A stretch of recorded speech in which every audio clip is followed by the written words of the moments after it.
Hey guys, welcome back to my channel. So I'm continuing the Intigriti 1337UP CTF challenge series, and today we are going to see the second web challenge, that is the bug bank. I have opened the challenge. So for this challenge there is no a source file, so we have to just look at the web application and try to break it. So this is the main application. We have a join us button, and there is nothing else to see or click anything. You can just check the website source by pressing Ctrl+U, and you can see there is nothing much, only a bunch of static files related to this style sheet and images. So we will just register. We'll just give any name, say, and we'll just register. So we are now logged in. We can see that it says that I am your personal support contact, and as soon as we build our build our chat function, you can send me a message. Until then, please do not send me any transaction. It gives me a notification and I need to check them. So first thing comes in our mind is that if it's trying to see the notifications, then we can just do some kind of blind cross-site scripting or server-side cross-site scripting, or say we can just try to do some SSRF or anything. So I have tried that inside this transfer bugs functionality. I have tried many payload, but none of them worked. So let's see what we can do. So there's a settings button, and there is a feature called the premium flag feature. For this we have to get 10,000 bugs, then only we can upgrade it. So to get the flag, we have to somehow increase our balance from 0 to 10,000. So what we can do is that we can get our account ID and try to transfer funds to our own ID. So we can just plainly do 1000, and we can just do something like this. So it will say that not enough money. Also we can try to see for zero number or a large number. So if we just do a really large number, the same result is going to have not enough money. So we can just do 0, and see this, we can transfer 0 value, but we cannot transfer anything else. So what we can do is that we can try to send a negative value to see what happens. So if we do this, so if we just do send a negative value, we can see the value is -10. The transaction is successful, but our funds are still same. So let's check what's happening in the background. So I have opened my website and I have added the integrity. Sorry for that. This is not the scope. This is the scope. I have defined the hold wildcard scope for the intigriti.io domain, and whatever the challenge is inside this will be inside my website scope. So let's try to see what's happening in the background. Let me sort it first. So yeah, this is the post request for the transaction and everything, and this is the send transaction. This is the registered user, the query. This is the send transaction, and for the transaction, so let's send it to the repeater.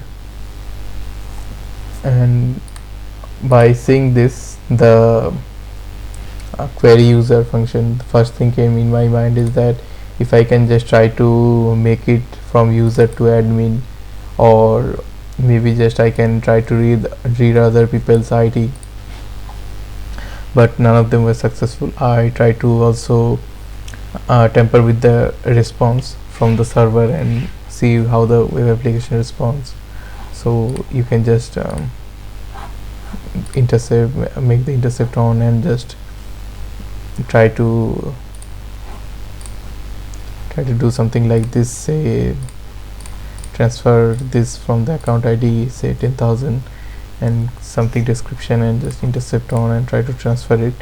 And I added something like this: respond to this response, and then just for the request, and say there is a message called success is false. So if I just send it to true, and for the errors I can just send it to null, I think null, and see how the web application responds. If I do this, you can see there's no change in the website. I also tried to do that in the upgrade section. You can try to do that, but nothing will happen. So there's proper control for that thing as well. So what we can do is that we can try to play with the GraphQL query we have. So this is the transaction section, and we have all the IDs and everything. So let's see what are the fields are here.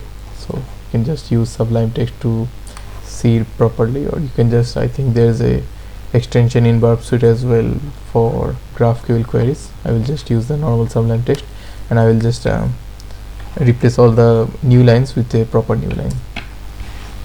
So these are all our fields. So what I'm going to do is that I will just try to see for the sender part. We have the name and the type. We have the sender name and type, but there is no sender ID, only the, I think, recipient ID. Okay, only the transaction ID. So what we can do is that we can just add the ID here, and remove the ID from here, and paste the recipient ID as well, and we can just I think get rid of this unnecessary things. Just don't need this type name, description, timestamp. I don't think we need this.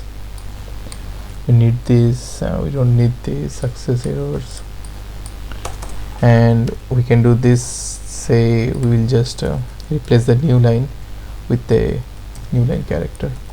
So if I just send this query, okay, I did something wrong.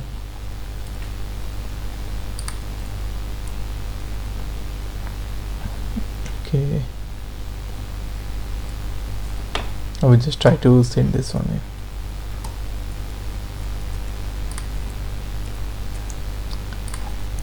New line with a new line. Then let's see.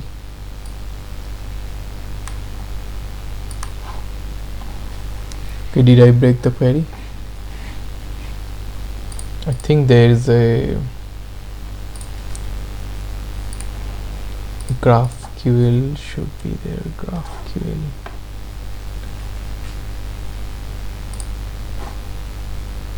I'm not sure which one is the extension to play around with the GraphQL. I think this one is requires Pro. Okay, let's try to debug the payload manually. So this is the problem. And if I remove this part, okay, so the problem is the ID is, I think, the main problem. Okay, so what I can do is that I can just try to create the payload again, new line with the new line character, then try to make the query here. Okay, another bad request, maybe with the extra new lines. Okay, so there was some issue with the new line characters.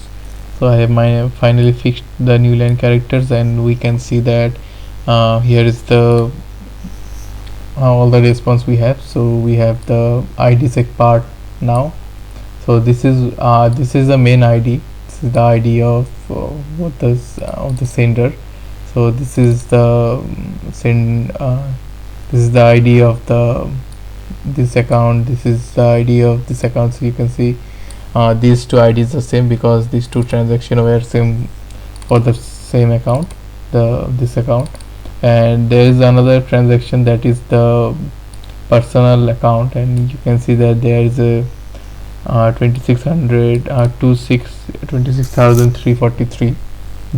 The money was like this. So what we can do is that we can just copy the ID, we can try to transfer the bugs, and say if I just do something like this, 10,000, and say,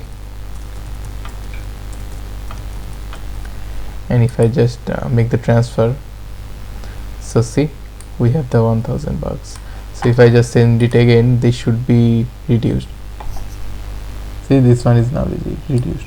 So what happened is that when actually there is no proper input validation in this web application, so when we send the amount, it went to this ID and it tried to do something like this. Say if I just do it here again, it tried to do something like this. Say if I just open Python, it did something like this. Then when I was sending the money, it was something doing something like this, and when we send 10,000 like this, the final result became this, and the remaining money was sent to our account because it was doing something like this.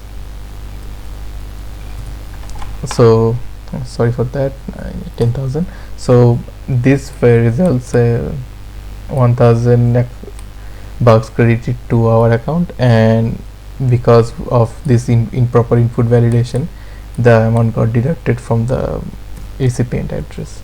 So we have 1000 bucks now. So we can do is that we can just press upgrade and see, we get the flag. So this was this was an easy challenge. There you can see the solves, 150 solves. So it was pretty easy to solve. The main part was to figure out the GraphQL query. I had some difficulties while I was solving the challenge because of the new line characters and everything, and I also had the same difficulty while recording the video as well, because I was constantly missing this new line characters. So I would recommend you just use the GraphQL playground, or I think you can use Postman. I'm not sure exactly if you can use Postman as well, but GraphQL playground would be definitely go to solve this challenge. So that's it for today. Thanks for watching, and stay tuned for more videos.